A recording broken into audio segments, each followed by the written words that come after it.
This is Coffee with God, and I am Father Jose. Let us begin this day with the Word of God and a short reflection.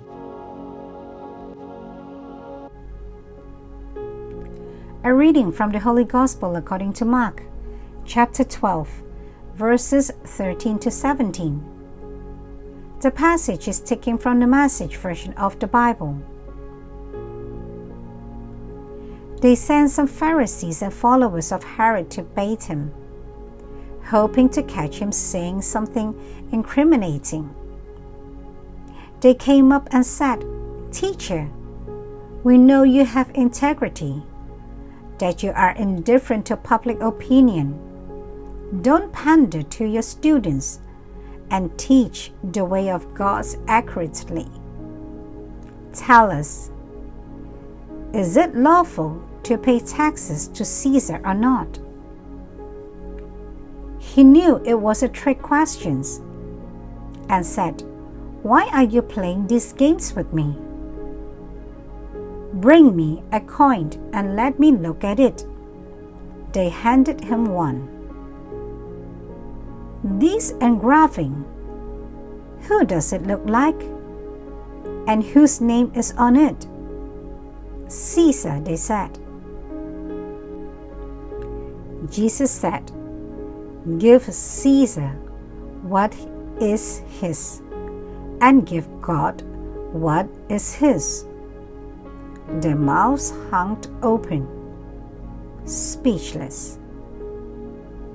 The Gospel of the Lord. Reflections on the Holy Gospel according to St. Mark, chapter 12, verses 13 to 17. Judea and Samaria had been under direct Roman rule, and the census tax had been imposed on them. This was a cause of deep anger and resentment among the people. Should we follow the rule of the emperor or the law of God? Jesus teaches them that following the rules and regulations of the land should not be confused with faith in God. In the Gospel, those who wanted to trap Jesus ended up in the trap themselves. The question about taxes gives Jesus the opportunity to remind his listeners that one must give to Caesar what is Caesar's, and to God what belongs to God. The Church's social doctrines teach us that we are part of society as we live in it, and we must comply with the just laws of the country where we are. It is also a way of bearing witness to our faith, to be responsible citizens. The question they asked Jesus was a trap concealed under a layer of flattery. There seemed to be no way out of the dilemma because their plot involved deception on both sides.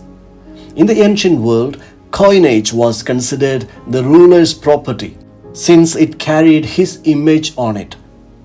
Mark presents the brilliance of Jesus when he asks them to show him a coin. This was a clever move. The detractors of Jesus calculated that if Jesus agreed to pay taxes to Caesar, they could accuse him of collaborating with oppressive Roman rule. However, since they had no resistance to using the Roman emperor's coins, they were already collaborating with his rule. Thus, in their attempt to trap Jesus, they exposed themselves. Jesus did not take a coin from his pocket, but asked his opponents to show him a coin.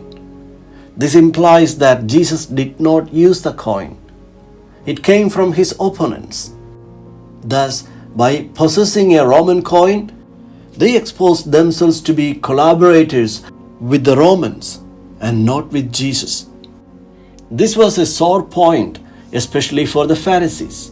Because it carries the image of Caesar, all he had to say was, "Give this worthless thing back to Caesar." Then he added, "Give back to God what belongs to God." Human beings carry the image of God because God has created them in His own image and likeness. You were made in God's image. You have his image stamped on you, just as this coin has Caesar's image stamped on it. We belong to God.